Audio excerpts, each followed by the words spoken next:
Hey guys, Ron here. I tried to do this without sunglasses, but it's just, or partial sunglasses, but it's really, really bright. Anyway, today I'm not at a cruise ship or on a cruise ship, but I'm around boats. We're going to take a little walk and discuss the oft discussed case of Amy Lynn Bradley, who disappeared from a Royal Caribbean cruise ship in March of 1998, and the various theories about it. Um, I know there's been a new documentary about it. People are hearing about it just for the first time, but I knew about it long before then because I watch all kinds of true crime things. And before that, it was just books on true crimes that I used to get. But now, you can find anything online. And I knew about it before this documentary. But there is a new documentary which is raising possible new leads. And let's just go from there. So, Amy Lynn Bradley was 23 at the time she disappeared off this Royal Caribbean cruise ship. Not much. Her background was that she was a student athlete. She had come out as gay to her parents sometime before this cruise. She was 23 years old. And I don't know if this matters or not, but the parents say, they weren't real happy about the choice. But they loved their daughter nonetheless, and life went on.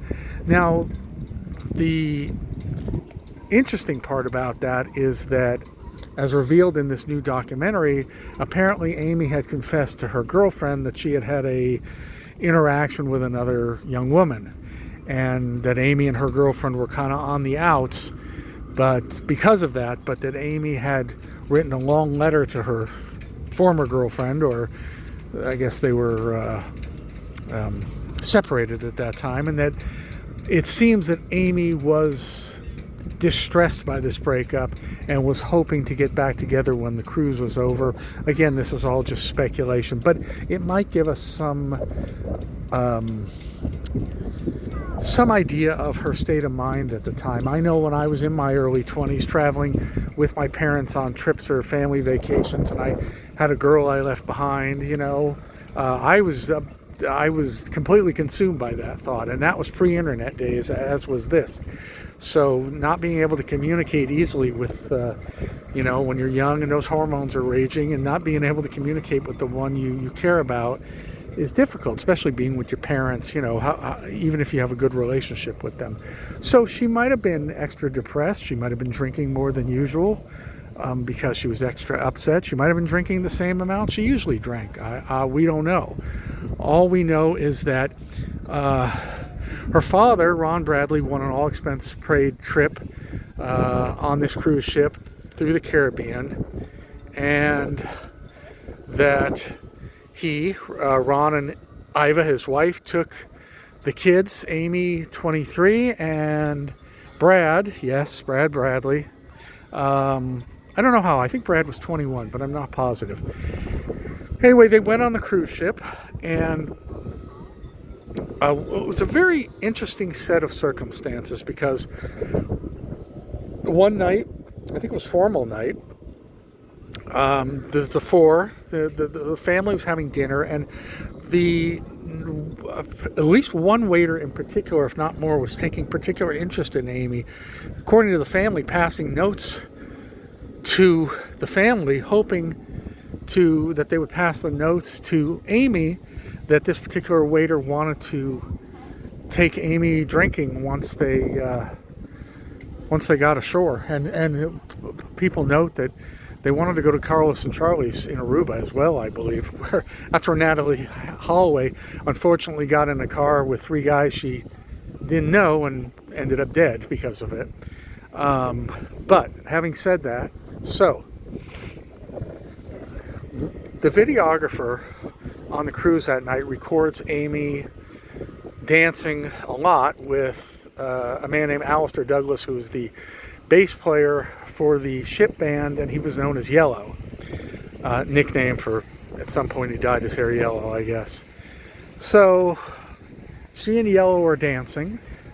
Yellow claims that at 1 a.m. he left, and he left and went back to his cabin, presumably. But Amy and Brad stayed in the disco, where at about 3:30 a.m. Brad came back in, and they know this because of the key locks, you know, the cards needed to get in to the cabin. And Brad came in, and then Amy came in shortly afterwards. Now, between 5:30 and 6 a.m., and I believe they were all sharing one cabin. I believe that's all they got. Between 5:30 and 6 a.m., Amy's father, Ron Bradley, checked. He said he could see Amy's legs on the balcony, knowing she was sitting there. Around 6, he awoke and said that he looked out and that she was not there, and her cigarettes and her lighter were gone as well. Well, they almost immediately, or actually I should say immediately, began a search for Amy, and early that morning they requested that, you know, no one leave the ship until they could find her. Well, they did. The ship did put out a page requesting for Amy to check in with the ship, but obviously she never did. And the biggest thing of all was, you know, thousands of people were allowed to disembark the ship, and therein the mystery lies. Now, there have since been witnesses that say, so if she did willingly get off the ship or unwillingly get off the ship, who would know with thousands of people getting off the ship, right? Now, Brad Bradley, the brother, claims that Yellow, the bass player, came up to him before there was a ship-wide announcement and said, "I'm sorry about your sister being missing," which he found very odd and very suspicious for obvious reasons. Also, the pictures that had been taken by the photographer and put up on the wall for people to purchase afterwards, all the ones where Amy were gone. Also, very suspicious. So, the parents did a search for her, and of course, nothing was found. Now, Yellow was questioned, given a polygraph, which turned out to be inconclusive, but apparently he, you know, gave a thumbs up to his bandmates after it was done, and to this day, he claims he knew nothing about it. Now, with the theories, there are witnesses who claim that they saw Yellow and Amy together at around 6 a.m., like she had left the cabin and went to meet Yellow, and that he produced some brown-colored drink to give her. Now, there are theories that they range all kinds of theories, that she was lured off the ship by Yellow and or others to go party on the island to get drugs. Of course, the biggest theory is that she was trafficked. She was kidnapped for sexual trafficking purposes. There is another great theory, and I'd say about 50% of the people believe that because she had told Brad that she was feeling sick after a night of partying and drinking, and that she just leaned over the railing of the cabin to be sick, and that she simply fell off. But it's not an easy thing to do. Now, the only thing that's interesting is that her father, Ron, said something startled him and woke him up before 6 a.m. Now, people speculate that that's the sound of the splash or her screaming as she went overboard, but no one knows. The cabin next door was a guy on his own, an older guy, and who said he would lean over and talk to Amy, that they had some kind of friendly relationship, just talking to each other between cabins. He was never considered a suspect, but was interviewed. So a lot of strange occurrences. I don't know what happened to the waiter that claimed, you know, that was paying so much attention to Amy, but even the family itself were kind of kidding with Amy how, boy, you're drawing all kinds of attention tonight. The wait staff is all over you, you know, figuratively speaking. Then later the sightings started.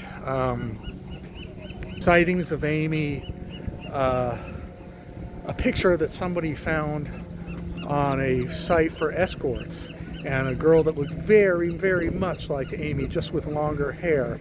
And with the forensic analysis, you know, there were people who said, absolutely, that's her. You know, again, no proof. Now, the speculation that Amy was kidnapped and said, there was also a woman who said that she was in a bathroom of a bar or restaurant, I don't recall, and that she met up with Amy, and that Amy had two guys waiting for her outside, and that she knew, she remembered afterwards, she said that it was Amy Bradley that she had seen. There was a man walking down the beach who said that Amy was trying to approach him, but two men were holding on to him, and that one resembled Yellow, the bass player, Alistair Douglas. So lots of theories about her being kidnapped and trafficked. Other theories about her falling overboard and dying, although no remains ever washed up, and the experts in that area say that's really nearly impossible for remains not to wash up. Anyway, a very, very difficult situation. I mean, the family's gone through hell. They were conned by a man who said he led a search team, gave them a lot of money, thousands of dollars, to find her, and it never happened. Of course, well, it was a con. A man who, in the military, claimed later that he had visited a brothel, but he couldn't report it at the time because he was in the military, and that he had seen Amy there. One of the newer theories is that Amy had a child, or has had children in the years since, and that the threat is, that if she contacts anyone, including her family, or that children will be hurt or killed, or that Amy has just adopted to her new life after 27 years at this point, and doesn't want to be found, or has been so coerced and mentally screwed with that it's not the same person she was 27 years ago. That could be too. A very, very perplexing case. I was going to say like the case of George Smith, but that's not perplexing. Look up the George. I did a vlog on George Smith too, who was obviously thrown overboard by guys who swear, oh, we just helped him to bed. We took off his shoes, helped him to bed. We didn't try to steal anything from him. We're a good guy.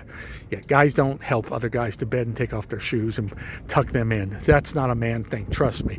They wanted to rob him, and they killed him and threw him overboard. This case is very perplexing, and I don't know if we'll ever know what happened unless Amy resurfaces, if she is in fact alive. Again, 27 years now. So there's been artist renderings of what they think she might look like now, so on and so forth. But it's truly a mystery. And this, sometimes I feel like she fell overboard, and sometimes I feel like she was trafficked and they somehow snuck her off the ship. Maybe she was hidden in a crew quarters and they snuck her off the ship without her being able to say anything, or maybe she did go willingly, secretly, to get to party on the island, and then they kidnapped her there. Who knows? Maybe she OD'd and died, and of course that would be something they definitely have to cover up. But how'd they get her off the ship? Put her in a suitcase? I mean, it's been done, but it's hard to do with a human being. So anyway, let me know your theories, guys, about what happened to Amy Bradley. Ron signing off here again with the boats behind me, and again, if you haven't already subscribed, please do so, and please comment. And my eyes are burning from suntan lotion getting in them the last few days. Anyway, good to see everyone, virtually though, and that's the story of Amy Lynn Bradley. Tell me what you think, guys. See you at the next location. Bye.